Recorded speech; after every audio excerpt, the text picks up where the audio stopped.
Potita e Denji. Este é o pacto que fundamenta toda a jornada do protagonista. Quando Denji estava à beira da morte, seu pequeno amigo Potita decidiu fundir-se ao seu corpo, tornando-se o seu coração. O preço exigido não foi uma parte física ou anos de vida, mas sim o compromisso de Denji viver uma vida normal e realizar os sonhos que sempre compartilhou com o demônio. É um acordo de sobrevivência mútua baseado no afeto, onde a felicidade de um alimenta a existência do outro. Demônio zumbi e a Yakuza. Os criminosos que cobravam as dívidas de Denji buscavam uma forma de obter poder absoluto para eliminar seus rivais e caçadores. Eles aceitaram os termos do demônio em troca de força, mas não previram as consequências da natureza dessa criatura. O custo real foi a perda da própria humanidade e do livre-arbítrio, transformando todos os membros da gangue em mortos-vivos irracionais. Eles conseguiram o que queriam, mas perderam a consciência necessária para aproveitar o poder recebido. Demônio Raposa e Aki Hayakawa.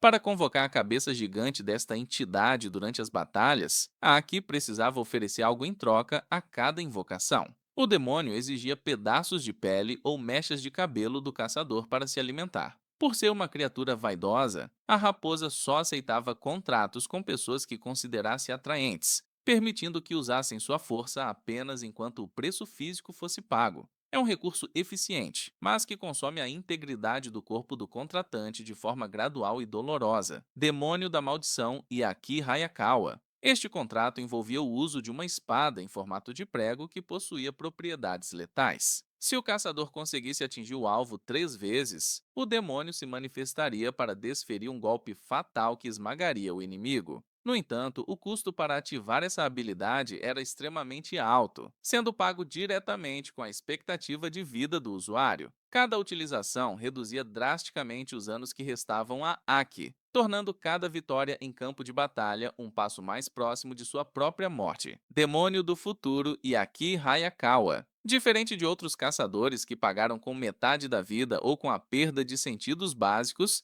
aqui conseguiu um acordo específico. O demônio permitiu que ele enxergasse alguns segundos no futuro com a condição de que a entidade pudesse morar dentro de seu globo ocular direito. O preço real aqui era o entretenimento do demônio, que desejava assistir de camarote ao fim trágico que ele já havia previsto para o rapaz. O contrato não tirava nada físico de imediato, mas impunha o peso psicológico de ser vigiado por uma criatura que aguarda o seu pior momento, Demônio Fantasma e Rimeno. No início de sua carreira, a caçadora entregou seu olho direito para conseguir manipular o braço invisível dessa entidade. Com o passar do tempo e o aumento dos perigos, ela decidiu oferecer o sacrifício máximo para proteger seus amigos. Ao entregar seu corpo inteiro como pagamento, ela liberou o poder total do demônio para lutar por alguns instantes antes de desaparecer completamente da existência. Foi um contrato final onde não restou nada da contratante além das roupas que ela usava. Demônio Cobra e Akane Sawatari. Para invocar as presas gigantes capazes de engolir e até capturar outras entidades,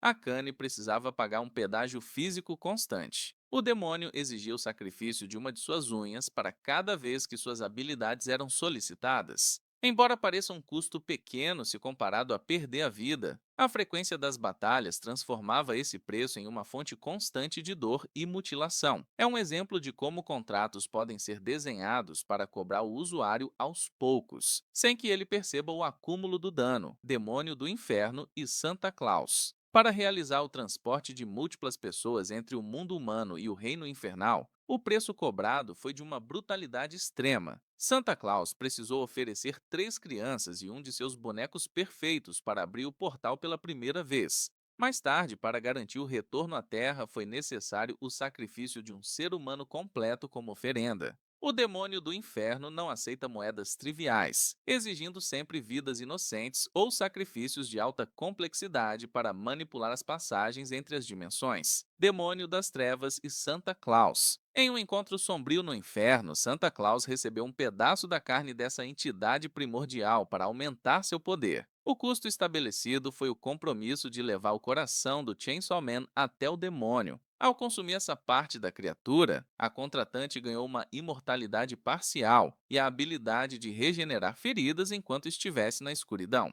Esse contrato demonstra que seres de nível superior muitas vezes negociam usando o destino de outros protagonistas como moeda de troca. Demônio do Controle e o primeiro-ministro do Japão. Makima estabeleceu um vínculo com o líder da nação para garantir que ela pudesse operar sem medo de ser eliminada. O acordo previa que qualquer dano fatal, ferimento ou doença sofrido por ela seria transferido automaticamente para um cidadão japonês aleatório. Em troca desse seguro de vida, ela agia como uma ferramenta do Estado na caça aos demônios mais perigosos. Isso criou uma situação onde milhares de civis podiam morrer ou adoecer subitamente para que uma única entidade permanecesse impecável: Demônio da Arma e o presidente dos Estados Unidos. Em uma tentativa desesperada de parar a ameaça representada por Makima, o líder americano autorizou um ataque de escala global. O demônio exigiu como pagamento 1 ano de vida de cada cidadão dos Estados Unidos para se manifestar e atacar o alvo designado. Foi um dos maiores contratos já vistos, onde o governante dispôs do tempo de existência de centenas de milhões de pessoas para tentar vencer um conflito político e sobrenatural. Demônio do Sangue e Denji. Este contrato foi selado em um momento de sacrifício por parte de Power para salvar a vida de seu melhor amigo. Ela entregou seu próprio sangue para restaurar as forças de Denji, mas impôs uma condição clara. O preço seria a promessa de que ele a encontraria novamente em sua próxima reencarnação no inferno, fazendo com que ela voltasse a ser a personalidade que ele conheceu. É um pacto baseado em um laço profundo de lealdade, transformando uma dívida de sangue em uma missão de resgate eterno, demônio do envelhecimento e a segurança pública. Recentemente, para tentar controlar o rumo da humanidade, órgãos governamentais tentaram fazer com que o Chainsaw Man devorasse essa entidade. O demônio exigiu o sacrifício de 10.000 jovens japoneses em troca de seu auxílio técnico no combate. O plano envolvia usar o poder de apagamento de Potita para eliminar o conceito de envelhecer do mundo. O custo humano massivo reflete a disposição das autoridades em descartar gerações inteiras para alcançar um estado de estagnação biológica. Demônio da Guerra e a Associação Nacional de Pistolas. Ioru buscou uma forma de recuperar seu poder antigo e criar uma arma capaz de enfrentar qualquer inimigo. Ela exigiu como pagamento os dedos indicadores de 40.000 membros da Associação de Armas em todo o mundo. Com esse sacrifício físico em massa, ela conseguiu transformar a Estátua da Liberdade em um rifle gigantesco e letal. Esse contrato exemplifica como o medo da guerra se alimenta da mutilação coordenada de milhares de pessoas para gerar destruição.